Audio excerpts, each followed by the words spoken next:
প্রজাপতি সিনেমায় আমরা দেবদা এবং মিঠুন চক্রবর্তীর কেমিস্ট্রি দর্শককে একদম জমিয়ে দিয়েছিল এবং সেটার প্রতিফলন বক্স অফিস কালেকশনে আমরা সকলেই দেখতে পেয়েছিলাম।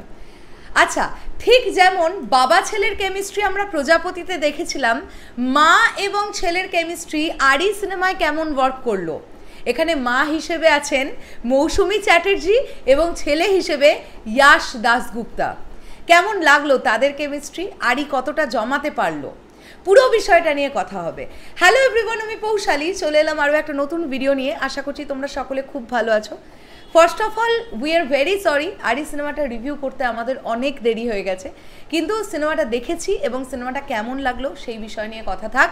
গতকাল একটি স্পেশাল স্ক্রিনিং হয়েছিল, সেখানেও আমরা ইনভাইটেড ছিলাম, কিন্তু ফ্যামিলির কিছু ইস্যু থাকার কারণে আমাদের পক্ষে কলকাতা যাওয়া সম্ভব ছিল না, তাই আমরা যেতে পারিনি। সেই জন্য অবশ্যই ওয়াইডি ফিল্মসের কাছে উই আর ভেরি সরি। এখন আসি, এই সিনেমাটার ডিরেক্টর হিসেবে কাজ করেছেন জিৎ চক্রবর্তী। আমরা মুখ্য চরিত্রে অভিনয় করতে দেখতে পাচ্ছি এখানে মৌসুমী চ্যাটার্জি, ইয়াশ দাশগুপ্তা, নুসরাত জাহান। এছাড়াও আমরা আরও বেশ কয়েকটি চরিত্র দেখতে পেয়েছি। পার্থ ভৌমিককে দেখতে পাওয়া গেছে, দেবরাজ ভট্টাচার্যকে দেখতে পাওয়া গেছে, কমলেশ্বর মুখোপাধ্যায়কে দেখতে পাওয়া গেছে, উন্মেষ গাঙ্গুলি, বাঁকুড়া মিমসের উন্মেষ দাকে দেখতে পাওয়া গেছে। তো আরও বেশ কিছু চরিত্র ছিল। তো সব মিলিয়ে কেমন লাগলো আড়ি, সেটা নিয়ে কথা বলা যাক। আপনারা যারা আড়ি দেখে ফেলেছেন তারা জানেন এই সিনেমার গল্প কি। যদি ছোট্ট করে বলি, এখানে আমরা মৌসুমী চ্যাটার্জির ক্যারেক্টারটাকে দেখতে পাচ্ছি, যিনি একটু মানসিক ভারসাম্যহীনা। ছেলের কাছে মা এবং মায়ের কাছে ছেলে, এটাই হচ্ছে তাদের এন্ড। এবং ছেলে মাকে ছাড়া কিছু চেনে না, মা ছেলেকে ছাড়া কিছু চেনে না। এটা একটা অটুট বন্ধন। এই গল্পটা কিভাবে এগোয়, এর মাঝখানে নুসরাত জাহানের চরিত্রটি ঢোকে, যার সঙ্গে অবশ্যই একটি প্রেমের অ্যাঙ্গেল তৈরি হয় ইয়াশ দাশগুপ্তের সঙ্গে। তারপরে গল্পটা কিভাবে এগোবে, এর থেকে বেশি জানতে গেলে আপনাদেরকে সিনেমা হলে গিয়ে আড়ি দেখতে হবে। আচ্ছা, পজিটিভ দিক নেগেটিভ দিক বলার আগে একটা বিষয় বলি। এই জিনিসটা আমাদের বাংলায় কবে বন্ধ হবে? যখনই কোনো একটু সফট হার্টেড বা নতুন প্রোডাকশন হাউস কোনো একটা সিনেমা প্রডিউস করে, তখনই তাদের সঙ্গে কেন এরকম অসভ্যতা শুরু হয়ে যায় বলুন তো? এই আড়ি সিনেমাটার ক্ষেত্রে সেম জিনিসটা ঘটছে, যে এই আড়ি সিনেমাটা চলছে না এমন কিন্তু নয়। আমরা বেশ কিছু পাবলিক রিয়াকশন ভিডিও দেখেছি এবং যখন টিম হল ভিজিটে যাচ্ছে আমরা দেখতে পাচ্ছি, হ্যাঁ আমি বলবো না সব শোতে 100% অকুপেন্সি আছে, 60% অকুপেন্সি তো আছে, 65% অকুপেন্সি তো আছে। তাহলে এই সিনেমাটার এত কম হল এবং এত কম শো কি সত্যিই ডিজার্ভ করে? পশ্চিমবাংলায় দাঁড়িয়ে বাংলা সিনেমাকে প্রায়োরিটি দেওয়ার যে একটা অপ্রবণতা, এটা যেন হল মালিকদের মধ্যে থেকে যাচ্ছেই না। এটা একটা খুবই বাজে ব্যাপার। যাই হোক, এবারে চলে আসি সিনেমাটার পজিটিভ দিক, সিনেমাটার নেগেটিভ দিক। প্রথম আমার কাছে যেটা পজিটিভ দিক মনে হয়েছে সেটা হচ্ছে অভিনয়। আর অভিনয় বলতে গেলেই কাকে নিয়ে বলবো, একবার জাস্ট আপনারাও জানেন, মৌসুমী চ্যাটার্জি কি ভালো অভিনয় করেছেন পুরো ছবি জুড়ে, কি ভালো। কিছু কিছু এরকম পোর্শন ছিল যেগুলো খুব ইমোশনাল, কিছু কিছু এরকম পোর্শন ছিল যে সময় মৌসুমী চ্যাটার্জিকে দেখলে আপনার মুখে একটা স্মাইল আসবে। উনি যেভাবে ডায়ালগ ডেলিভারি করছেন, যেভাবে তাকাচ্ছেন, যেভাবে ওনার ক্যারিকুলার অ্যাক্টিভিটিগুলো উনি করছেন, ওইগুলো দেখে না ভালো লাগছে। এত সুন্দর অভিনয় করেছেন থ্রু আউট ছবিতে। এবং ইয়াশ দাশগুপ্ত এবং মৌসুমী চ্যাটার্জির যে বন্ডিংটা, মা এবং ছেলের এই বন্ডিংটা খুব সুন্দরভাবে দেখানো হয়েছে, যে মায়ের কিছু একটা হয়ে গেলে ছেলে যে কতটা আকুলিত হয়ে উঠছে, এবং এই ছেলের কাছে তার মা ছাড়া আর কেউ নেই, এই ব্যাপারটাকে যেভাবে প্রেজেন্ট করা হয়েছে খুব ভালো লেগেছে। আচ্ছা, ইয়াশ দাশগুপ্তের অভিনয় আমার বাদবাকি সিনেমার থেকে আড়িতে অনেক ভালো লেগেছে। স্পেশালি আমি যখন ট্রেলার রিভিউ করেছিলাম, একটা জায়গা বলেছিলাম যেখানে মা মা বলে ইয়াশ দাশগুপ্ত কাঁদছিলেন, মাকে খুঁজে পাওয়া যাচ্ছে না, একটা রাতের দৃশ্যে। ইয়াশ দাশগুপ্তা এই পার্টিকুলার দৃশ্যটাতে খুব ভালো। আমরা একটা সময় এরকম বলেছি যে ইয়াশ দাশগুপ্তাকে আমার খুব রোবোটিক বলে মনে হতো, যে অভিনয় করছেন বাট কেমন যেন স্টিফ। কিন্তু আড়িতে কিন্তু এই ব্যাপারটা অনেকটা ভেঙে এসছেন উনি, যেটা ভাল লেগেছে। নুসরাতদির সম্পর্কে নতুন করে বলার কিছু নেই, আমার নুসরাতদির অভিনয় বরাবরই খুব ভাল লাগে। এখানেও তিনি একটা ডিসেন্ট পারফর্ম করেছেন, আমার ভালো লেগেছে। আচ্ছা, গেস্ট অ্যাপিয়ারেন্সে আমরা শ্রাবন্তী চ্যাটার্জিকে এখানে দেখতে পেয়েছি একটা আইটেম নাম্বারে। সেটা হঠাৎ করে আসে ছবির মধ্যে, অবশ্যই গল্পের সামঞ্জস্য রেখে, সেটা দেখতে ভালো লেগেছে। বাট শ্রাবন্তীদি যদি চেহারাটা আর একটু কম থাকতো আমার মনে হয় ভাল লাগতো। বাট গোলুমলু ঠিক আছে, খারাপ লাগেনি, ব্যাপারটা ভালো। এর পরবর্তীতে আমার কাছে পজিটিভ দিক হচ্ছে এই সিনেমার গানগুলো। এই সিনেমার গানগুলো প্রত্যেকটা ভালো, প্রতিটা গান আমার কাছে ভীষণ ভালো লেগেছে।